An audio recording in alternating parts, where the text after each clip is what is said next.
Hello, everyone, and welcome to the Black Eagles podcast. This is a special edition of the Black Eagles podcast as I, alongside with Kartal, have decided to do a little prediction of the league and what will await us for this upcoming season. How are you, Kartal, today? Yeah, I'm good, man. I'm a wee bit tired. I was in the office for work today. I don't usually work from the office, but my work have started. What would you say? They've basically just changed things up now. So now we'll be working from the office like 1 week every month. So I was in the office today. I'm tired, but other than that, I'm good. I'm excited to be recording with you, Yasin, and to have a chat about our predictions for the upcoming Super League season. Brilliant. So I would suggest we start out with the three promoted teams, and Yeah, let's start off at best with the team that last season won the playoffs, which is Fatih Karagümrük. yeah, Um, they obviously, as a playoff team, they are expected to be the ones that will have it the toughest because they were yeah, the lowest finishing team last year. And in my research, I found out some interesting things. yeah. Basically, it's a team that lost their entire attack last year. Their top Mm. scorer, Wesley, who used to be at Club Brugge and at Aston Villa, he left for China. He scored 20 goals for them last year. Yeah. Their main assist provider and second top assist provider, they all left. So whilst they got promoted, the probably some of the main reasons they got promoted aren't there with them anymore. Yeah. No, I think, Yasin, you've created a wee document with your predictions and your research, and you put Karagümrük as last. And I think that is quite likely. So, as you've said, that like they've lost Wesley, their top scorer, they've lost their top assister as well, and they've only made a couple of signings, and none of them are really much to talk about. I mean, I suppose Enzo Rocco. I mean, he has the factor of having played for Besiktas previously, and he played for Fatih Karagümrük previously as well in the 2021 season. But he was never a kind of a great striker, sorry, a great centre back in the Turkish league. He was never very successful in the Turkish league. I mean, he was okay. He's an okay centre back, but he's not going to be a needle mover. So I think if they're to do well, it'll be because of their coach. I can see they've got a fun coach, Marcel Lica, that's known for being tactically adaptive and focused on structured preparation. He's he had got experience at Dynamo Brest and Dynamo Moscow, so I think he will be the key factor. If he can get this team clicking, maybe that's the only thing that could save them. But other than that, um, they don't have an impressive squad on paper. For sure. Let's probably move on and let's talk about a team that had a lot of changes in the last few days because they had a transfer embargo up Mm. until I think yesterday, and that's Kayserispor. They made 7 signings in the last few days, which put um, my research from before obviously on its head. Um, so, what do you think about Kayseri? Do you think because last Uh, season they looked quite bad until they yeah, appointed that guy that's now gone again? He yeah, went who's to England. Hull? Yeah, went to Adrian's team Hull. I think, look, I think they could finish mid-table, even higher. That like Marcus Gasdol was a proven coach in the Super League, done a good job previously at Samsunspor, so I think he could get them to at least the mid-table. And what do you think? Absolutely. I think with the signings they made, they aren't like amazing signings, but you got Yeah, Dorukan, who used to be at Besiktas yeah, a few years ago. They got someone from Portugal who had good numbers there for a mid-table team. I think Moriense. So they made yeah. some decent signings. They have a decent spine. So I think they could finish mid-table. I Yeah. think who did they have last season? Before they appointed, I think did they have Burak or am I Yeah, misremembering? so before they had Jakarilovic, they had another coach.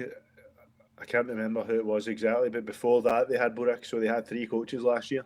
So Um, maybe Burak underachieved with that team. and they probably weren't relegation candidates. So I think Kayseri, I had them quite low because of the transfer embargo, but with Markus Gisdol, who I had as their key factor, because he's a very good coach. Yeah. Already proven it in this league. So I think they could probably finish mid-table. Yeah. No, I agree with that. Yeah. That's besides the point. I think we can talk about the other two promoted teams now. I think Kayseri was kind of a special case because of the recent activities there. So let's talk about Gençlerbirliği. And they have made a very interesting signing in the summer. What do you know about that? So they signed Onyekuru, who previously played for Galatasaray in 3 different stints. In the first stint, won the Super League with Galatasaray in the 18-19 season and was a key player for them. Since then, his career's kind of nosedived, but I think even his time in Adana Demir, despite the drop-off for him, he's always a player that can be dangerous. And I think if Gençlerbirliği are going to have a good season this year, it will depend on his form. But currently, I wouldn't be surprised if they're kind of in that relegation dogfight. What do you think, Yaz? Absolutely. I do think they will be in the relegation dogfight. It's one thing to note about Onyekuru is that during his last stint in this level at Adana Demirspor, he did have over 10 goals and assists, so he was effective even for them. Yeah. Also, something that they made is they signed 2 centre backs. They signed one, Dimitros Gutas from Cardiff City, and Talisson from Antalyaspor. So they have signed one centre back who was a very important player for a league rival last year, and they signed one from a very good second division. Yeah, exactly. Exactly, and they've also they signed a left back and a right back as well.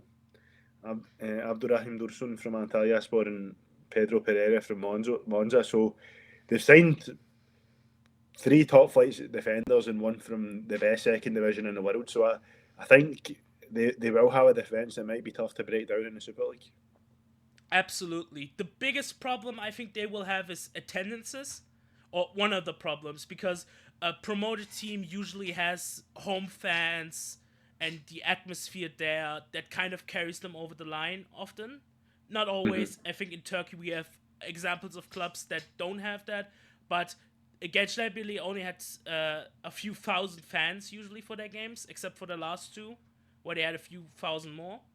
So they have problems with attendances, but I think their back line looks really promising.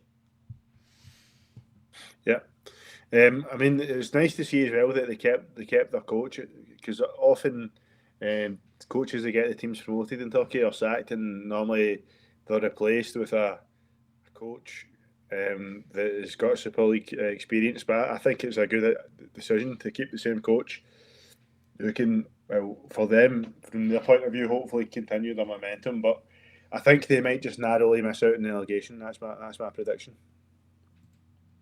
I think as well. I think it's a 50-50 for me. They could go down, they could stay up. It's not really set in stone. I have them just avoiding relegation, but we'll see. Let's talk about last season's champions, Kocaelispor. They got promoted as champions. I'm excited for them because they have very good attendances and a fan base, and I like having teams like that in the league and not just, Pendik and Fatih Karagümrük and Basaksehir of the world. Can you tell us something about their signings? Yeah, so I mean, they've signed Bruno Petkovic, who's a very high-profile striker from Dinamo Zagreb. I think for them, a team that's just promoted in Turkey, that's a great signing. Some would say that Bruno Petkovic would be a great signing for Besiktas as a substitute striker, obviously not as a starting striker for us, but people said that they think we could have even signed him as the number 2 striker. You've got Joseph Nonge from Juventus Next Gen, who has youthful energy, but that could be a very exciting signing. I mean, I think that's actually, it's a very untypical move from a another team. They don't normally go for these types of profiles, so I think that's very exciting that they've signed a youth player from Juventus, and also they've got an experienced centre back, Mateusz Witecka from Cagliari. So I think on paper the transfers look good. I expect them with Sachukiran as a coach who has done a great job. Antip as well, kind of was maybe didn't push up that high up the table, but it was consistent, which is something you can't say for a lot of Turkish teams. I think I could see them pushing in for a European spot because we often get that one promoted team from Birinci League invest a lot of money and do really well in the first Super League season, and I think that could be Kocaelispor this season. Absolutely, I do think they will stay up comfortably mid-table, if not even push up a third. I would say like mid-table, like 12th, 13th, but we'll have to see on that. Next up, we can talk about maybe the two South Coast teams, so Antalya and Alanya. Let's start with Antalya. I think they made a lot of very flashy signings. They signed a player that was signed by Borussia Mönchengladbach from Germany for 10 million euros. Thomas Savankara, who's a Czech striker who was playing in Czechia and had a very good time there.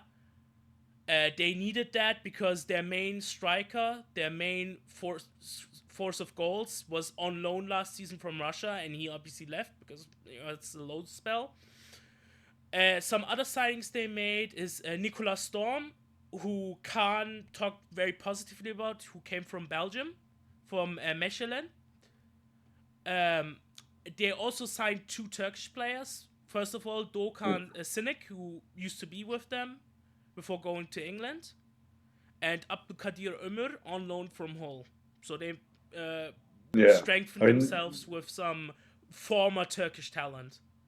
Yeah, they're pretty good players for the Super League.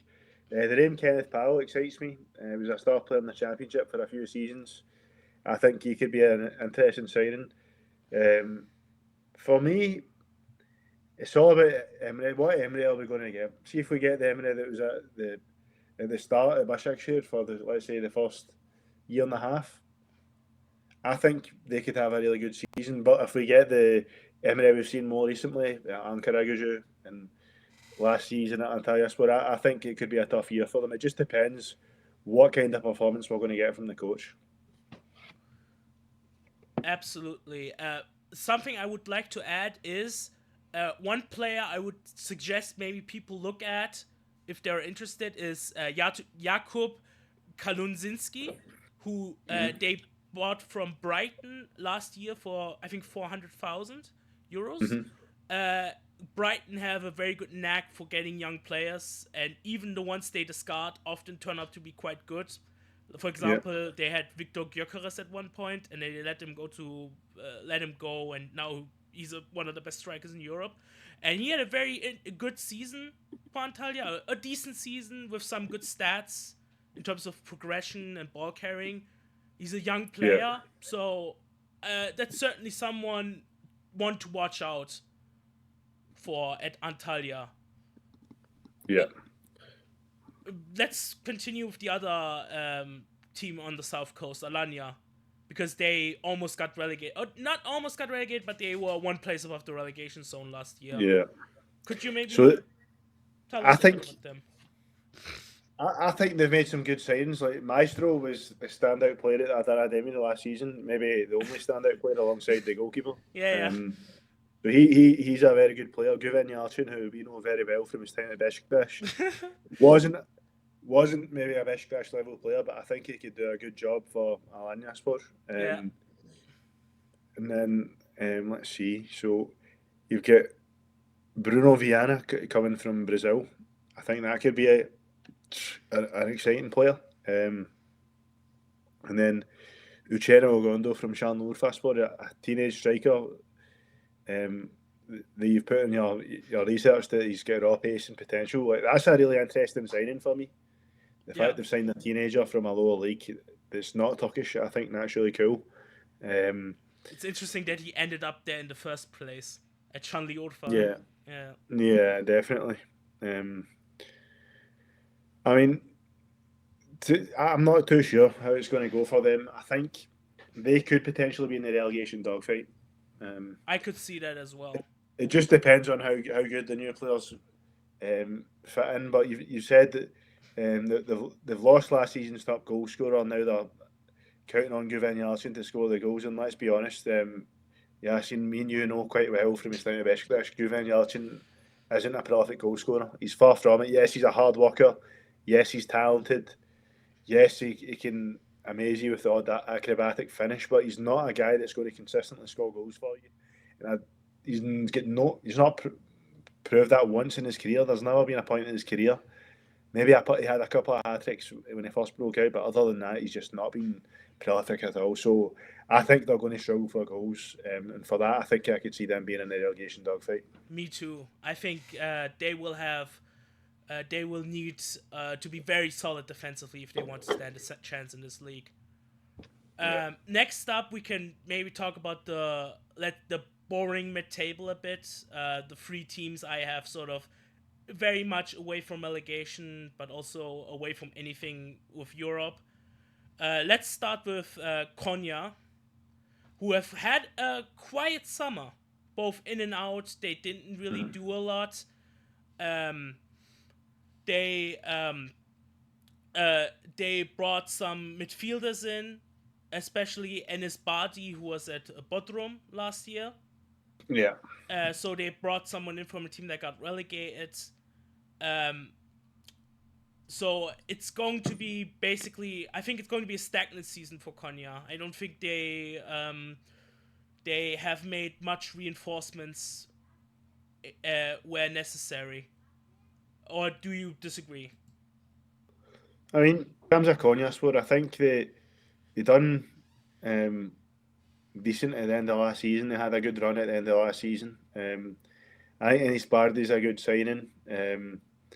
In terms of the other players, I don't really know them, but it's interesting to see they're all from abroad, especially looking at the number 6, Mujahid Ibrahimoğlu. He's came from Rapid Vienna's youth team. So that's an exciting transfer. Obviously, in Austria, they have a lot of good football academies, so he could be an interesting player for them. But I think they'll probably be mid-table. That's where I see them ending. I see them ending in mid-table. Hopefully, we don't have any more losses to them with 9 men, with them being 9 men. Hopefully, hopefully we don't repeat that. Yeah. Let's hope that doesn't stagnate from last season. Yeah. Let's talk about Kasımpaşa next. They had one of their seasons. I think they finished in the last 7 seasons, outside of 2 seasons, they finished either 10th, 11th, or 14th, and they had one of those seasons. So they are the most mid-table team in this league. Yeah, I think they'll just be in the mid-table again. The thing with Kasımpaşa is every year you always expect them to get relegated, and then they spend a fuck ton of money in January.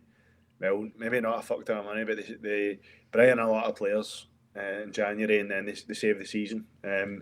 So I think Kasımpaşa is just like, it's like you keep trying to kill that fly and you keep missing it, and it just stays. You know, that's what Kasımpaşa is like in the Super League. Like it's just like you keep missing. It's like the fly you keep missing. They'll always be there. So I don't see them getting relegated. I think they'll get mid-table again. I think it's really interesting to see that Attila Szalai's ended up there. Fenerbahçe fans had really hyped him up while he was there. And then, if you remember correctly, he had played no part.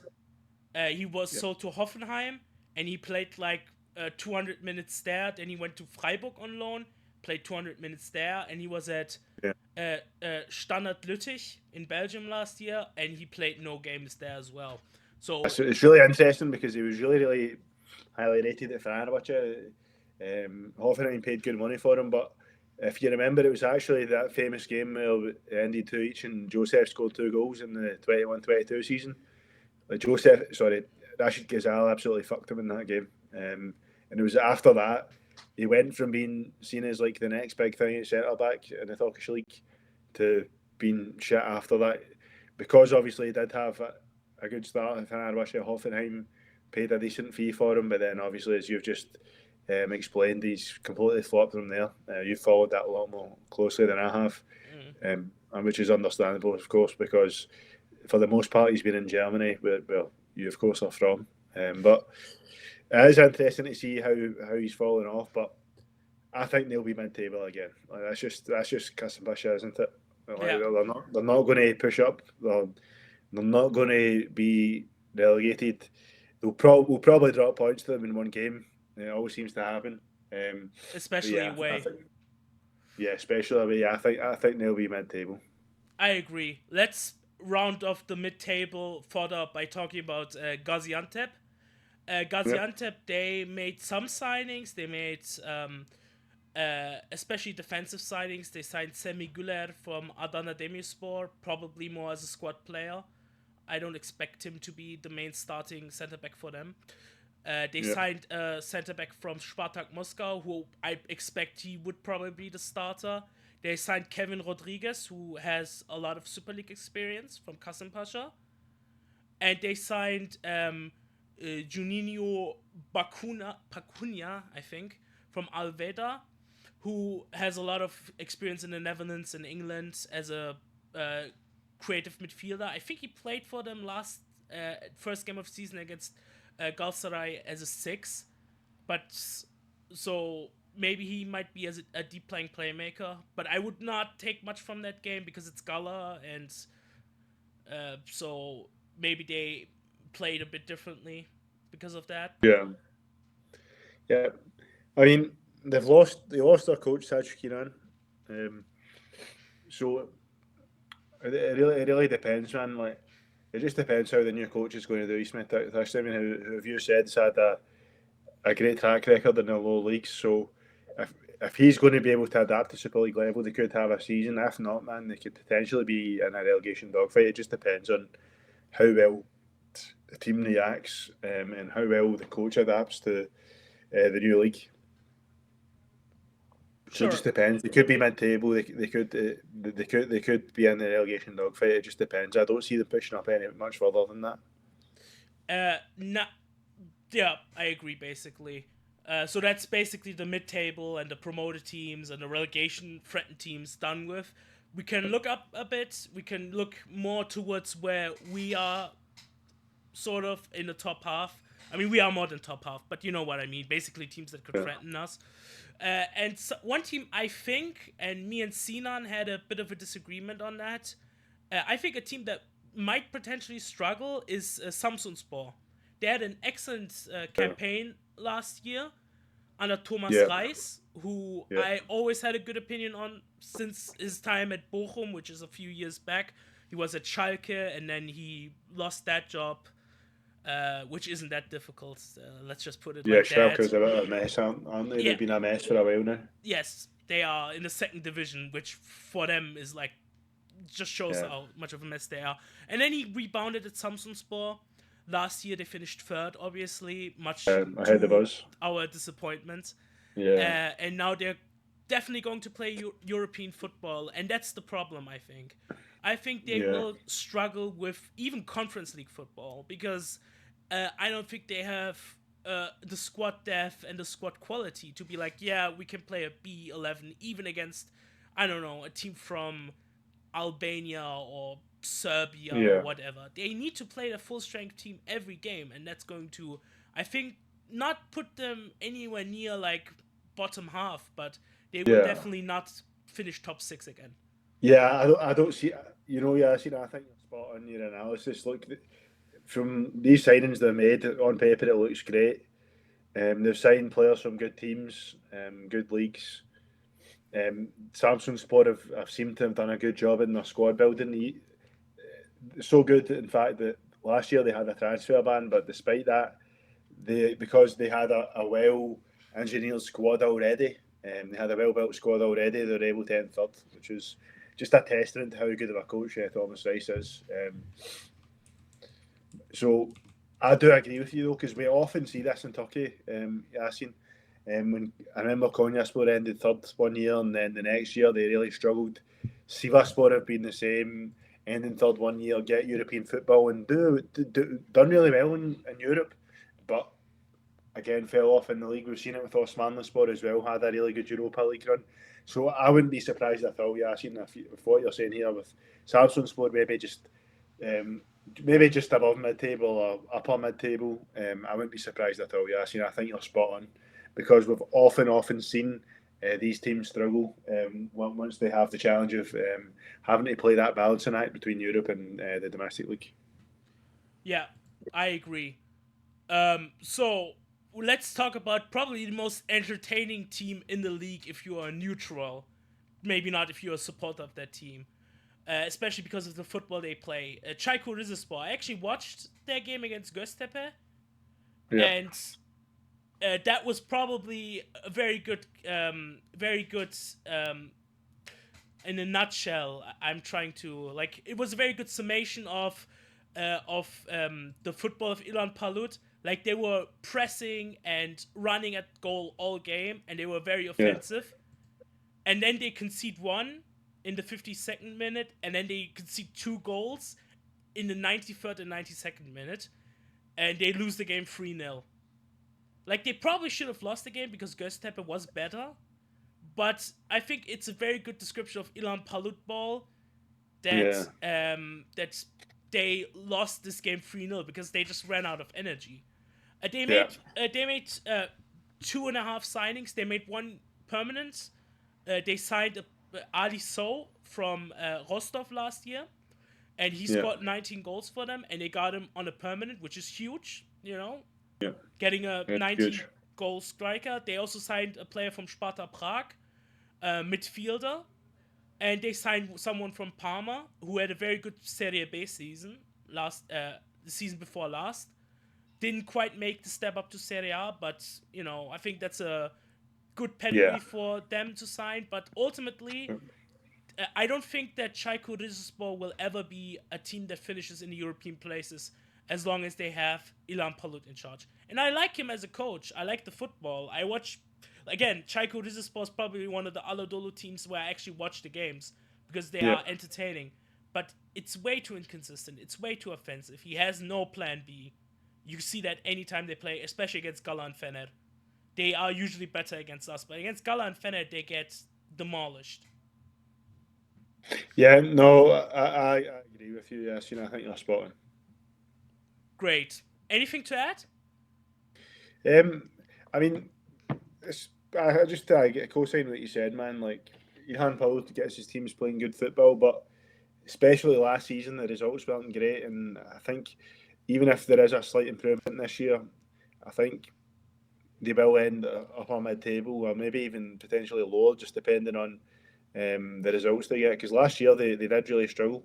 So I hope to see them have a better season. I hope they could maybe get that 8th place like where you've put them, because they are certainly an entertaining team to watch. And I think Ali So's a phenomenal signing. I don't see how they were able to sign him for free. Maybe his wages were too high and Rostov were struggling to pay them. Or his contract ran out? Yeah, it could be. Yeah, maybe if it was just a 1-year deal, because I'm sure he was at Ankara just 2 years ago. He was on loan there as well, I think. I looked at Transfermarkt. They basically loaned him out a bunch of seasons. So. I see. I understand. That's probably the case then. Right. So, who would you like to look at next? Eyüpspor, who I have 7th. I'm not quite sure. I do think, because I do like their signings. I think Dennis Draguš is a good signing for them, because he did very well at Gaziantep. He scored 14 goals for them. He didn't make it at Trabzon, but maybe for Eyüp, he could, potentially rediscover his form. They signed Calegari, who's a right back from Fluminense, which I think if you are only looking at football from a European mindset, it might not seem that crazy to you, but Fluminense is a massive team in Brazil. I think they played at the Club World Cup and stuff, so this is a very good signing. And the third major transfer I put in was Kerem Demirbay from Galatasaray. He didn't play much last season, but he played quite a lot in his first 2 seasons with them, and he's a Yeah. very dependable midfielder. Yeah, I think Kerem's a great signing for them.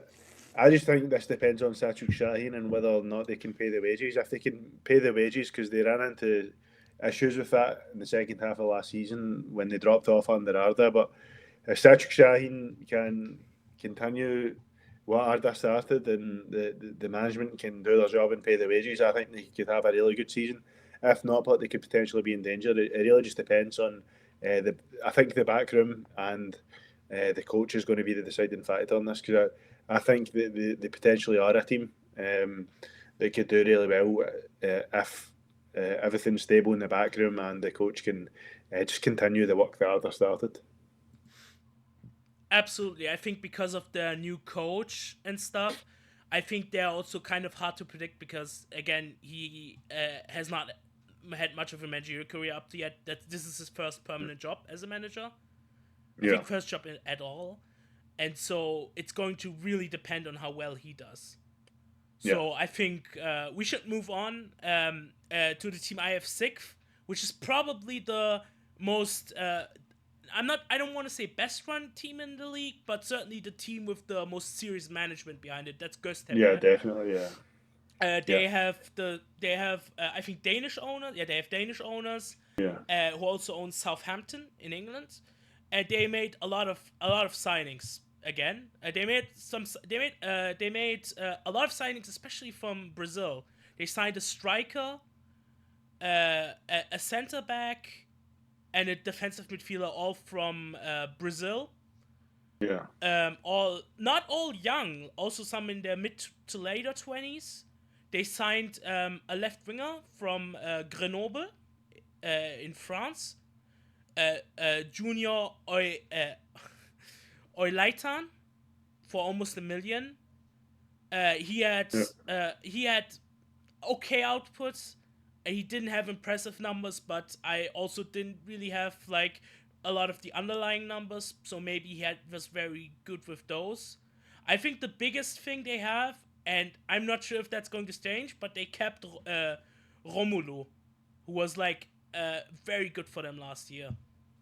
Yeah, I think Göztepe are going to end 4th or 5th, and I want them to as well. I don't know if the viewers know this, but my dad actually grew up in Eastbourne as much as Besiktas through and through as a family, and I don't believe in second teams. Besiktas is my only team. I only support Besiktas, but I do have a bit of a sympathy, you could say, for Göztepe, because my dad grew up in Balçova, so anyone that knows Izmir will know that Balçova and Göztepe are right next to each other. So the Göztepe Stadium's walking distance from my grand's house, where my dad grew up. So I do have a bit of a sympathy for Göztepe because of that. Also, great fan base. They're very well run, as Yasin said. They've got the Danish owners. You know for a fact that when they're making these transfers that they're all researched, they're all studied, they're all going to be suitable profiles for what they want to build as a project because of the way they're run.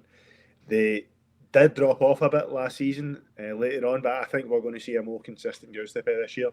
And I'd like to see, and I think they're going to end in 4th or 5th place. Brilliant. I do definitely agree, and I want them to play European football as well, because I think if any Anadolu team can play well in Europe, I think a team like Göztepe has the best cards for it. Yeah, definitely. Definitely. Let's talk about the black hole of the league, as I think of them a bit, Basaksehir, because they always have a squad and a manager and everything that screams, okay, we are like a bigger-ish club in this league, but anything else is like a black hole. Like, they have no fans. Yeah. It's very well known. And their signings are actually, I quite like their signings. They signed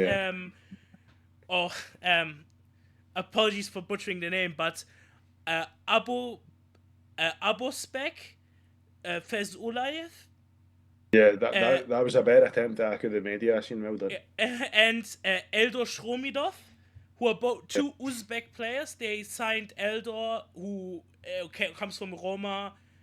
was very good in Russia. They signed him for a 3 million fee because they sold their best player of the last few years, Piatek. They sold him to somewhere in Arabia for 10 million. Yeah.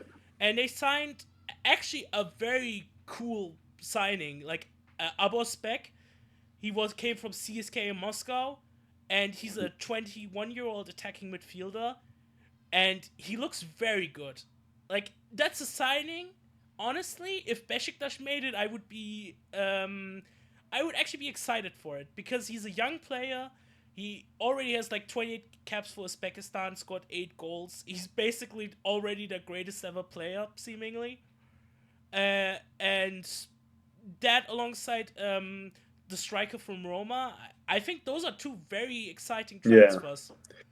Yeah. I mean, personally, I wouldn't sign any number 10 for Besiktas just now, Yasin. Because of Rafa. Like, I think, see if you sign another number 10 at this point, they're just going to end up like Mucci. They're not going to be able to develop. So, but certainly on paper, it seems to be a very exciting signing. Another one I think quite a cool signing, the fact that they've signed Nuno da Costa. I think he was a very good player for Kasımpaşa. Absolutely destroyed us a couple of times. We're not too happy about, but and Berat Özdemir is a proven player in the Super League. I'm sure he was on loan at Basaksehir last season, I believe. Now he's there permanently. Onur Bulut, who, as much as he was terrible for us latterly, I think he's not a bad footballer. He could do a job for them. Yeah, it was a psychological issue, I think, with us that he started quite well. Okay, he's not a Besiktas level player, but he started well. Even the start of the second season, they put in a shift at right mid, but then the fact that he kept playing and then he started making mistakes, and with time it was becoming more and more visible that he wasn't a starting level player for Besiktas. He started getting a lot of hate, and I think that really messed him up mentally. And he's not mentally strong enough to carry that. So I think that was the reason why he was so bad for us. But I think Başakşehir is going to do fine. He's previously worked very well with Çağdaş Atan. He worked with Çağdaş Atan at Kayserispor, which was where Onur Bulut was actually seen as one of the best right backs in the league. That's why Şenol Güneş brought him into Beşiktaş in January of 2023. So yeah, I think they can have a good signing. I think alongside Göztepe, I think they'll end 4th or 5th. I'm hoping Göztepe end 4th and Başakşehir end 5th, just because, as I said, I do have a bit of a sympathy for Göztepe. But I think it's a toss-up, and maybe Başakşehir have the edge when you look at the transfers they made, especially Shomurodov and Fazulyev. They seem just to be a higher profile and a higher quality than the ones Göztepe made. But I personally will be rooting for Göztepe to end higher up. Yes, but with me, it's an antipathy towards Başakşehir that makes me hope that Göztepe finish higher. Yeah. So let's go. Let's look at the big 4. You decide. Should we talk about Beşiktaş first or Trabzon? So we'll go to Trabzonspor, and you've actually put them in 3rd, but I'm going to put them at 6th. Actually, really? Yeah. And the reason being is because they had a bad season last year. I think when I look at the signings they've made, Onuachu, yes, was very good 2 years ago, but he's older. The wider Olagibe, the Pina, they seem exciting signings. Augusto looks an exciting signing, but is he going to be able to play much in front when Onuachu's there? We don't know how good Onuachu is going to be just now. Fatih Tekke, I don't think he really showed last year that he's that cut out for this. Like, he got absolutely destroyed by Galatasaray in the Turkish Cup final. They lost 3-0. I don't think they're going to be that good, man. I mean, I could be wrong, but I think they're going to be 6th. I think Göztepe and Başakşehir are going to finish ahead of them. I could definitely see that. I could see that argumentation. Yeah. I personally am kind of bewildered by the Felipe Augusto signing, because I looked into the player, because I saw his scoring output, and he had like 3 goals and 4 assists or something in Belgium for Cercle Bruges. And I was like, okay, maybe there's some underlying data. Maybe he has like amazing something, but his FBref profile was very average as well. And I'm not a football scout. I didn't watch a lot of Belgian football last season or any at all. But it's not a signing that makes sense to me, especially for 5 million euros, which for Trabzon is like, for Trabzon that's a lot of money. Money. I mean, they signed Paul Onacho for 5.5 million. Yeah, and I think Onacho, if he's the Onacho we saw 2 years ago, he'll do a great job. But the question is, are we going to get that Onacho? He's a couple of years older now. He didn't play last season in the Premier League, so we just need to see. But I know you have them as third, but I think they'll be sixth. That's my opinion. Actually, you kind of convinced me. I think they will at least finish fourth. I think you gave me enough confidence to say that we are gonna finish above Trabzon. Yeah, hopefully, man. Hopefully. I mean, I'm being optimistic, man. Yeah. The one thing that Trabzon have is no European football, so they have less games to play. But yeah, that's very true. Yeah, that's probably the one thing they have. I think we should talk about Besiktas as well. I mean, I know we talked about every other team, so might as well talk about Besiktas. Just sort of shooting from the hip, what did you make of the summer thus far? I think the board and the technical director, Edward Graf, have had a very hard job to revamp this team over the summer. A lot of big contracts that players that don't want to leave, not getting similar offers from it elsewhere. For some players such as Al Musrati, Milot Rishika, the board isn't getting the offers that they'd hoped for. Khan said that there won't be any offers for Rishika, even though a lot of the media were hinting that there would be. Khan proved to be right there. Al Musrati, I'm not surprised about Rishika, I'm surprised about Al Musrati, because just even 6 months ago, we had a 10 million offer for him from Saudi Arabia. And actually, it was 10 obligation to buy for 10 million if the team stayed up, and at that point they were bottom of the league. So Serdar Adalı, it was Hüseyin Yücel that negotiated that deal, and Serdar Adalı cancelled that because he thought they'll be relegated. But actually they stayed up. They had a really good second half of the season. So had Al Musrati went there and obviously had that, maybe the sixth they signed instead was the deciding factor, but. If not, and if Al Musrati went there, maybe they get 10 million for Al Musrati. So I'm surprised that there's not been any kind of reasonable offers this summer. I'm a bit surprised about that. So they've had a really hard job. Players aren't leaving like we'd hope. I mean, Oxlade-Chamberlain, who supposedly last season was meant to be going, he supposedly promised to go in winter and didn't go. And now supposedly he was gone twice now, but he's still here. And now they're saying that, Serdar Adalı said that Kyle Walker-Peters' agent said to him that Oxlade-Chamberlain told him not to come to Besiktas. Which, to be honest, see, from his personal point of view, I understand that. I'm not on the hate train. I understand that. The guy, to be honest, we gave him a contract and we've been trying to get him to let go of that contract. So I understand why he's not happy. Because it's not as if he held a gun to Ahmed Mshibi's head to give him that contract. The club gave him that contract, and he's fully in the right to honour that. And the fact that he's not been treated well from the fan base. Supposedly, the club made him pay his own rehab costs after his last injury. It's not really good treatment. So, as much as it upsets me because I wanted Walker-Peters and I'm sad about it, but I understand why he would do that, looking at it from an objective point of view. In terms of the signings we have been able to make, Tammy Abraham, I think, was a risky signing because since his big injury, he's not really hit the levels he hit before it, since his big injury a couple of years ago. But he started really well, looks to be a good player, so I think the profile's right.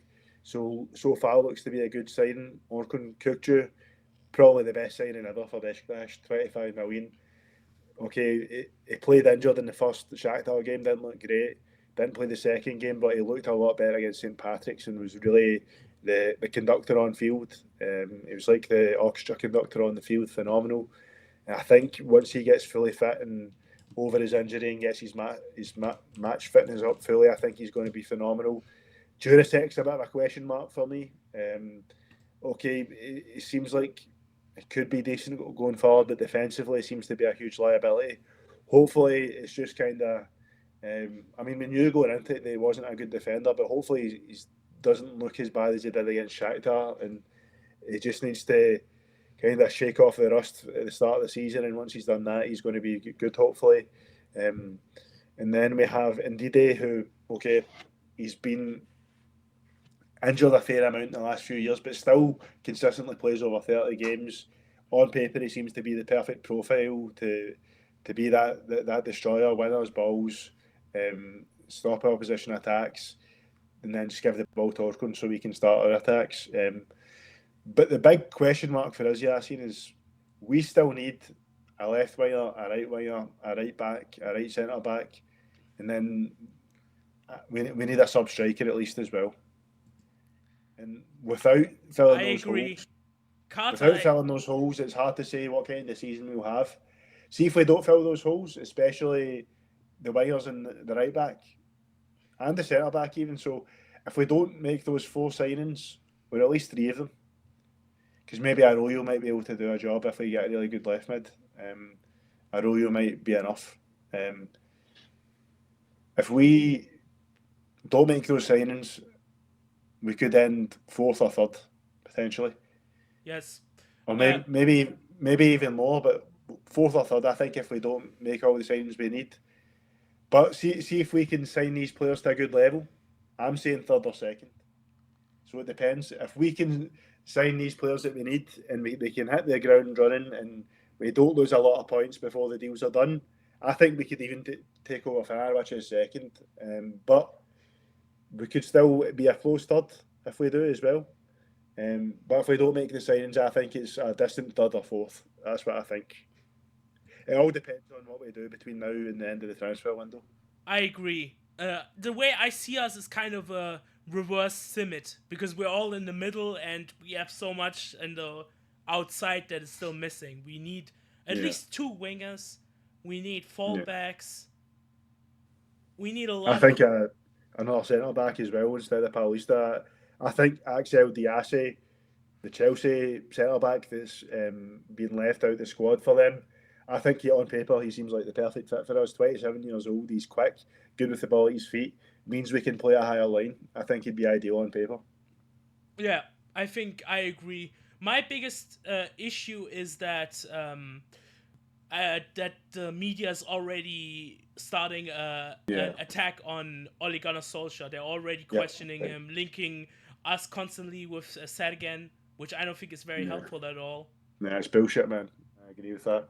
Good news is Adela came out and supported Ole Gunnar Solskjaer today. He says he's doing the best with the squad he has. He says once we give him a decent squad, from that point onwards, and then we'll judge him. I think that should have came 2 weeks ago after this hate campaign started. They stayed quiet for 2 weeks, but it was nice to see eventually the president come out and support his coach. Yes. What do you think? Do you think we'll be able to sign Sancho? Yeah, I've seen that. I don't know. The issue is he only has 1 year left on his contract with Man United. So they're not gonna entertain any loans. We have to buy him if we want him. Yeah, they're talking about 50 million. Yeah, that's not money we have. And that's not money we should spend on Jadon Sancho. Yeah, so I'd personally be up for it. But my caveat is, Yasin, is that if we make these signings, I want them to cost it properly. And I want to see a guarantee that we'll be able to pay the wages, because last year I made a similar comment when we signed Ciro Immobile and Rafa Silva. I says, look, it's all fine and well to be fair, I was against the Immobile transfer altogether because I thought he was old and past it, and I think I was proven right last season with the performance we saw. Obviously he started very well but then fell off a cliff. But I said, look, it's all fine and well giving out big wages like this, but you need to be able to pay them. And then what happened a couple of months into the season after we started amazing? The payments dried up, and for 2 months the wages weren't paid, and the team fell off a cliff, and the board went into chaos, and that ended up in Gio getting sacked. And I think personally, if Gio had a good board and the wages were being paid, I think he still could have been a coach just now, and he could have been the coach to lead us forward. I believe Ollie could be that coach as well. I'm not entirely sure. I was probably more so than Gio, to be honest, but it's the same goes, man. Like, see if we get the signings in and they can pay the board can cash the checks, get the players paid on time. They don't interfere in the coach's business. Make the signings we need. We can be successful. But if they're going to hand out all this money and give out all these wages, but then there's issues with payments. Well, when payments are going to be delayed 2 months, 3 months, then we're going to have an issue and we're going to have a terrible season again. So, yes, I'm up for Sancho, but I need to be assured that the wages are going to be paid. If not, it's the wrong move. I agree. Also, I don't really think we need like these star signings like a Sancho. I agree. I agree with you, Yasin. I think if we were to sign Czerny as a right mid and David Ashvili as a left mid, that'd be fine. They don't need to be stars. In fact, my honest opinion is, I'm pretty sure Sardar Adderley, there was a quote I saw online. I didn't actually watch the press conference today. As I said, I was at the office today. But you can watch Khan talk about it. He just uploaded a video. I actually was looking at that while I was eating my dinner before we started recording. But I'm pretty sure Adderley said that they've been in talks with Sancho for a month and a half.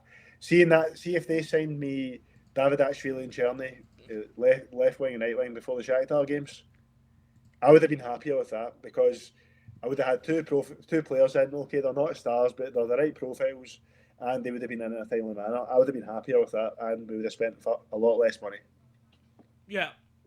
I think waiting on a star is a mistake, but if it happens, I will be excited. I'm not going to lie. Because it's Besiktas, I'm gonna ask you maybe quickly. Maybe quick predictions about some things. Who do you think will be the player to look out for? What player do you think might not be on the radar of fans now? They could have a really good season. Right. I was going to say Orkun Kukcu until you said not on anyone's radar. I think Kartal Kaira Yilmaz off the bench and as a rotational player, I think he's going to have a good year. I agree. I've been following his progress, and he did really well at Kayseri last year. Yeah, he did. He done really well. So I'm looking forward to seeing him in the squad. I mean, as any football fan, I like seeing academy players do well for us. So I hope he does well. Who do you have penciled in as maybe the player of the season? Orkun Kukcu. Okay, that's obvious. I think that I would agree. Yeah, him or Rafa, but I'd like to see Orkun. I'd like to see Orkun be the star. Yeah. One who I will throw my hat in the ring to is Wilfried Ndidi, because a few years ago, when Leicester was really well performing, he was one of the best 6 in the Premier League. He was easily in the top 3. He was sometimes even the best number 6 in the Premier League. Yeah, and now he's a player only 28 years old. Yes, and the thing is, as a defensive midfielder, you're only as good as the team you play generally. Like, if you're in a relegation-threatened team, you're not going to be that noticeable. Even if you do well, personally, you're not going to be the one who changes games and scores hat-tricks and stuff.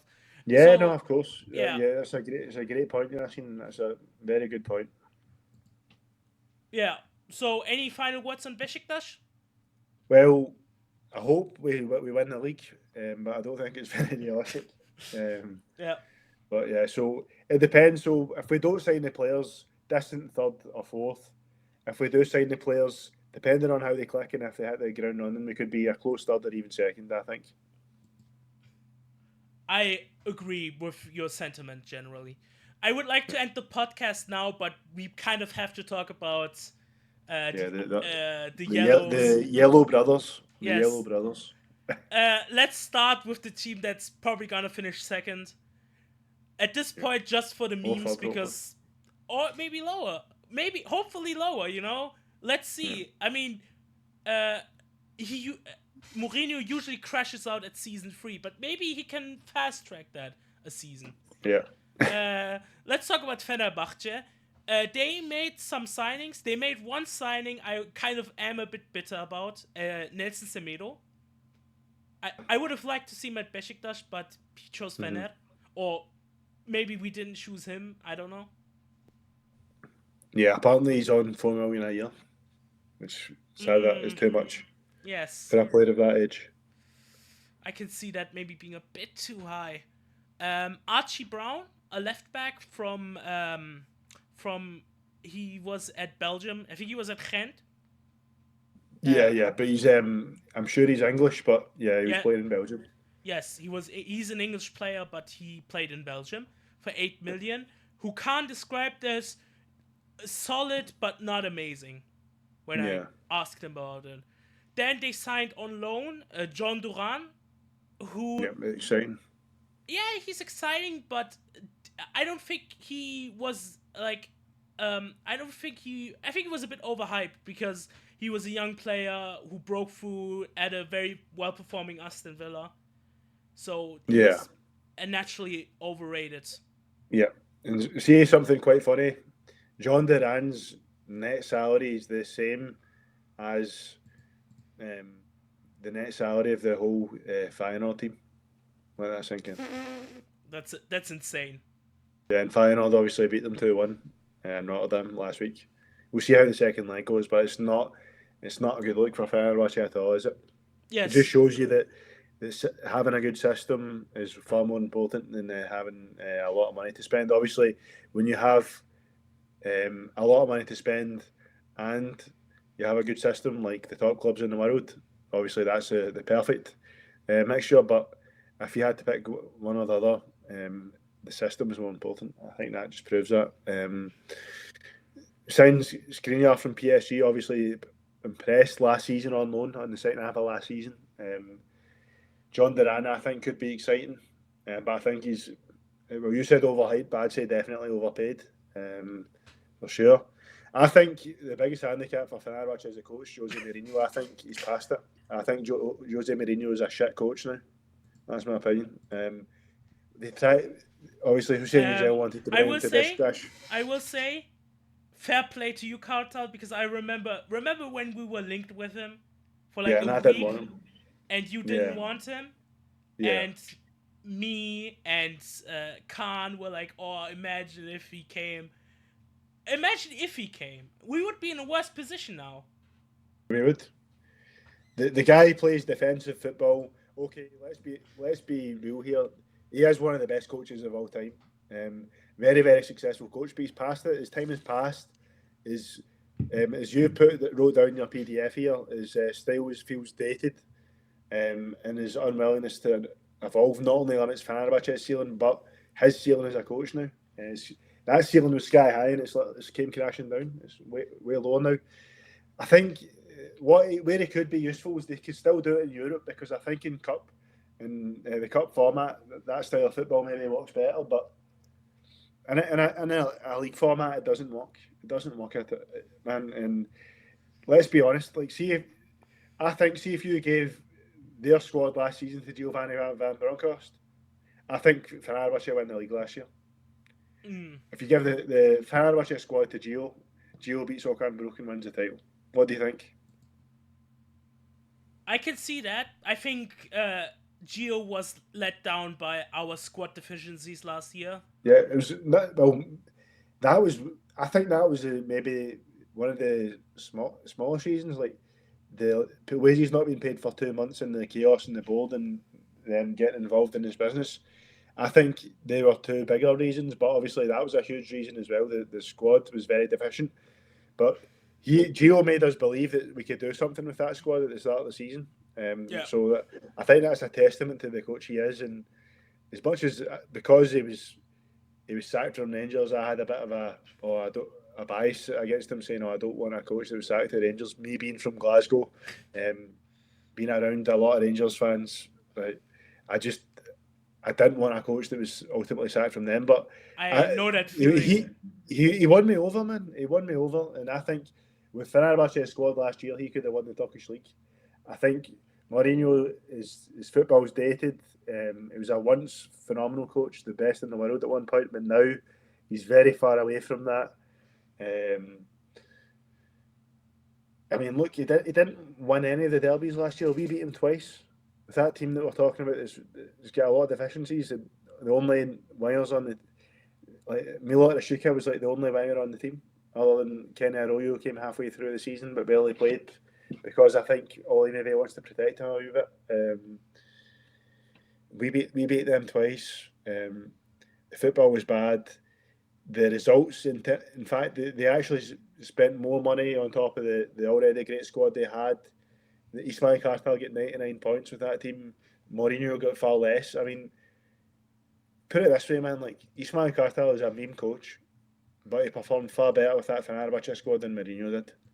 And to be honest, I don't think Eastman Kartal deserves to be a meme coach. I think, okay, maybe apart from his stints at Fenerbahce, he's not been very successful, but I think he done a good job that season and had a couple of details went his way and had the management of Fenerbahce been a bit better. And if they didn't focus on so many off the pitch stuff, like I feel like Ali Koch drags the club into these situations. I think he could have won the league. But I think Mourinho pulls it. He drags this Fenerbahce team back. If we don't get the right signings, I think they'll still end second. I think they're still in second because the squad is very good. Okay, they've lost Tadic, Dzeko, but they were old anyway. It was time to replace them, and they've still got plenty of good players in their squad, and some exciting new signings. So I think Mourinho is what holds them back. If we don't sign the players we need, they'll still end second. Even if we do, because it might take time for us to gel, because it's been a lot of upheaval, we might be a close third and they might still end second. But I don't see them winning the league. It's not going to happen. Unfortunately, I think it's looking like Galatasaray is going to win a fourth league title in a row, which my dream is for us to win the league, but as I said earlier on, it's not very realistic. Fenerbahce don't have a chance. Their league title drought will continue. Yes. It'll be extended to 12 years. What do you think about that, Yasin? Yeah, I think as long as they have Mourinho, they won't win the league. He doesn't want to be there. Like, it's so obvious he expected something and Ali Koch couldn't deliver that to him. He's been complaining and whining and calling the league shit. That's the main headlines I see outside of our Turkish football bubble about Mourinho is him calling the league crap, him saying like this league is shit, and it's just not a good look for anyone. So I think as long as they have Mourinho, I think they will finish second. Like even if we make our signings, because I think they're more settled and stuff. But I don't see them being anywhere close to the title. I think we'll take them over, man. If if we get the right guys in the gel, I think we'll take them over. But just need to wait and see, man. Just need to see the business we pull out. But I think the likelihood is they'll probably end second. But Galatasaray, I think, will win comfortably. Unfortunately, a fourth league title in a row, which brings us to Galatasaray. Yes, I need to start with Galatasaray because, as you previously alluded to, I live in Germany. Yeah, which is like basically it's full of Galatasaray fans. For some reason, the Almanjis are mainly Galatasaray fans. There's a few good ones like you, but 80% of this country are all Gala fans. Like I know basically just Gala fans. I know one Besiktas fan who's like around my age. It's crazy. And the thing why I'm starting like this is because Galatasaray has been getting a lot of attention outside of even the Almanja football bubble because of because of some signings and because of the amount of money they spent. Yeah. And my point is basically signing Victor Osimhen for 75 million, signing Leroy Sané from Bayern München, who was inconsistent and wasn't without his doubters in Bavaria, but he still had double seasons every season he was at Bayern. Like even last season he had 10 goals, 14 assists or something in all competitions. He's far from finished. Basically, they have to win the league and they have to go far in the Champions League. They have to at least reach a quarterfinal or it's a failure. Do you agree? Yeah, I mean, but Are they going to? I don't think they will. I think they'll go out in the groups. That would be catastrophic. I mean, they should be going a lot further. They should at least be playing knockout football. Maybe quarterfinals is a bit of a reach, but Okan Buruk is not a good coach in Europe. We've seen that the last 2 seasons, Yasin. He was outplayed by Molde, got past him 2 years ago on talent alone, which the Molde coach was actually our current assistant manager, Melvin Moe. Also, he was outdone by Copenhagen tactically. Okay, played good games against Bayern and Man U, but even there, in that the game they lost 3-1 to Bayern in Istanbul that they played well in. They played for 60 minutes, they were the better team, but it was the coach's inability to read the game and see that they needed subs that cost them that game. So even that was on the coach, despite him having a very good plan to start. Was absolutely fucked by Sparta Prague, and that's embarrassing, man. They beat them 4-1 with a team with a fraction of the value. Sparta Prague beat them 4-1, and then we go to last season. Drew with RFS, which I had never heard of prior to last season. Drew with Malmö, who, okay, yes, they're a consistent fixture in European football, but they shouldn't. The money Galatasaray spend and the players they had. I mean, they had Osimhen obviously last year as well. On loan was the key man in them winning the league again. Star players all over the pitch still, but they couldn't beat Malmö, and really with the value, the squad value they have, the money they spend in wages. I mean, you're talking about like Osimhen, Gabriel Sara, Lucas Torreira, Davinson Sanchez. Obviously, last season they had Muslera, who's now retired. In fact, or maybe did they go back to Uruguay? Maybe he's not retired. Yeah, he went to his boyhood club, I think. I went to Uruguay. I mean, all these big players they have, and they couldn't even beat Malmö. They get absolutely fucked by AZ Alkmaar. I mean, again, what was it, 4-1? They lost in Holland, and then they drew to each in Istanbul. But I think they got a bit lucky. It wasn't another fucking, to be honest. So it just shows that Okan Buruk, yes, he's successful in the league. Yes, he's got the right formula in the league, but that's because he's got, okay, he does better than Mourinho in the league. We'll say he's doing a better job than Mourinho in the league. That's fair. But in terms of Europe, he's tactically outdone by coaches who have a good system in place but have very modest squads compared to his. In the league, obviously, they get a lot of help from the referees, which is another factor. There's a lot of shady stuff that I'm not going to go into, to be honest, as to how they can finance these deals. I'm not going to speak about that here because I'd rather not have any kind of legal issues. Because you know what they're like in Turkey, you know. They just sold property. They just sold a lot of property. Yeah, but there's some questionable stuff about that, but I'm not getting into it. So, yeah, man, like they're going to they're favourites to win the league. Obviously, I hope, as I keep saying, I hope we win the league. But they've got a settled team. They've had the same core for a few years now. They've got 2 big signings this summer in Osimhen and Sane. The Jacobs, who was actually on loan last season, but I think was injured for a lot of the year. They've got him permanently now. Yeah, and they bought a fullback from Lens for 7 million, and but he's been but immediately loaned him out for 2.5 million. So yeah, but the reason for that, Yasin, is it was a loan with an obligation to buy, and he came in January, and he was a flop. In fact, do you not remember the guy that get sent off in the derby when we won 2-1? That was him, right? Yeah, that was him. I can't remember who. Was it Rafa? I can't remember. He kicked one of our players in the balls and get sent off. So I think that basically sums up his Gala career and is the reason why he was loaned out straight away. But see, one thing I'll say is a potential reason why we can catch Gala. And see, like the first championship year, the recruitment was brilliant. Torreira, huge hit. Yeah. Sergio Oliveira for the first season was good, but then fell off and they sold him. obviously Abdülkerim Bardakçı has been a staple of the team.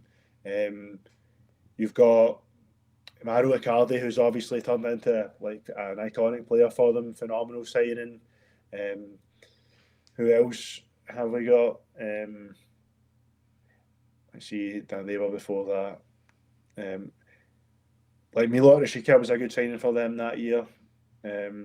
Obviously, who's been shit for us the last couple of years because we signed him based off of his performance at Gala. That and they had Mata, who I kind of just roll off the bench, but he wasn't that good. Oh, sorry, how can I forget Mertens? Mertens was phenomenal for them. He's retired now. Yeah, he's retired now. That's a big loss for them. Mertens was phenomenal for them.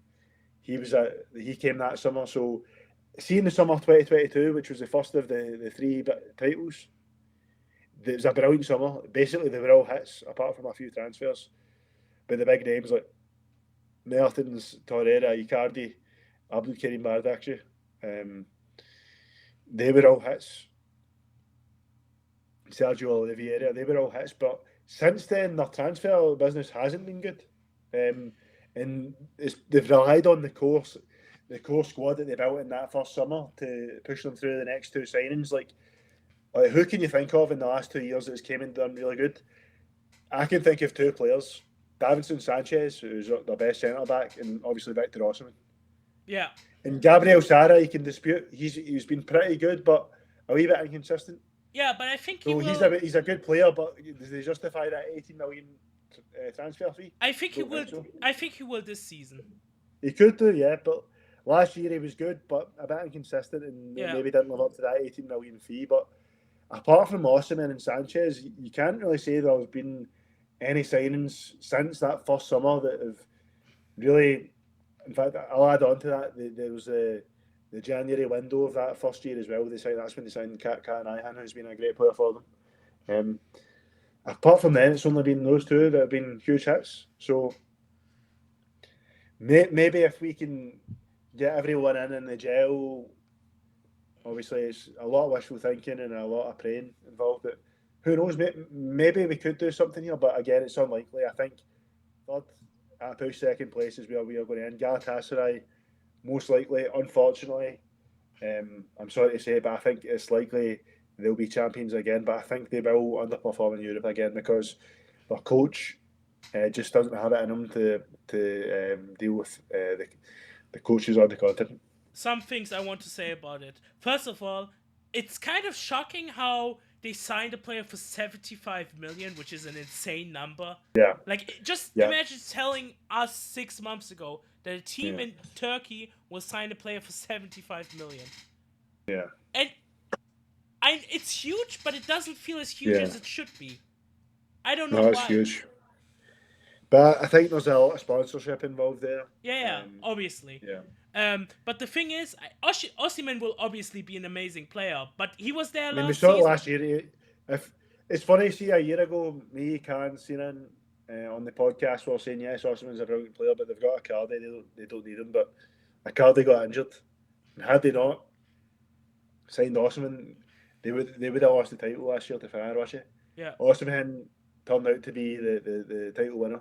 Phenomenal signing he turned out to be for them, which obviously we expected him to be a phenomenal signing, but we thought it was overkill because they sold Kerem, who was their best player, and signed him. But yeah, he was the best player last year, and because Icardi got injured, he turned out to be the reason why they won the league again. Yeah. And I think he'll probably be the reason why they win the league again. And it's interesting. We need to see how Icardi performs this year, but do they really need him to? They don't. They've got Osimhen. And Leroy Sané, I wouldn't be surprised if Leroy Sané's a bust, because look at all the big names we've signed the last couple of years have been a bust, like Hakim Ziyech, Wilfried Zaha. They were two signings that they expected to be huge. I would contest.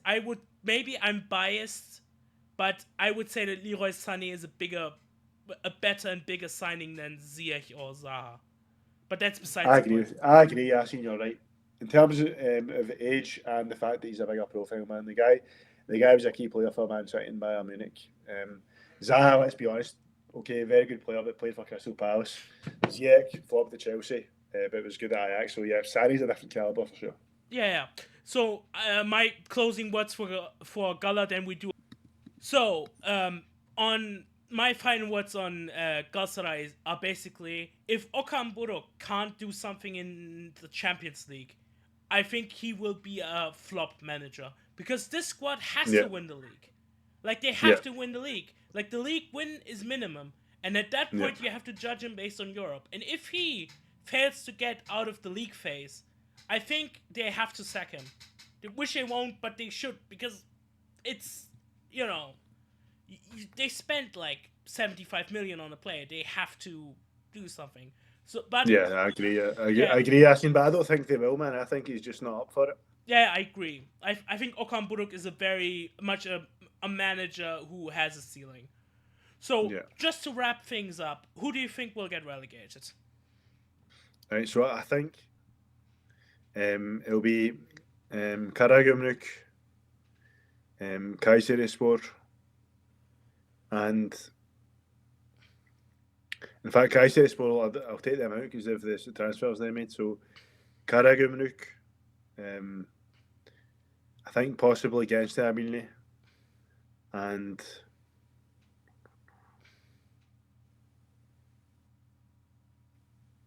let's see.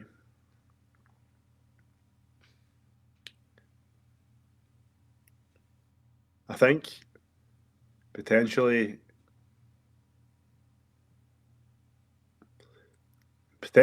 Antep. Antep. I would agree. I would say Karagümrük. I would say Karagümrük. Alanya. I think Alanya will struggle massively. Yeah, in fact, that's a good one. Yeah, I think Alanya will struggle. Yeah, you're quite right. Probably Gaziantep. Them or Gençlerbirliği. Basically one of those. And because the other questions have basically been asked, who will be in Europe, who will be champion and stuff. I want to, as the final question, who do you think will be the surprise package? Who do you think will have the biggest surprise? Kocaelispor. Okay, so where do you think they will finish? I think they could be mid-table, potentially higher. Okay. They could maybe potentially push for a European spot. That would be very surprising. Yep. So basically.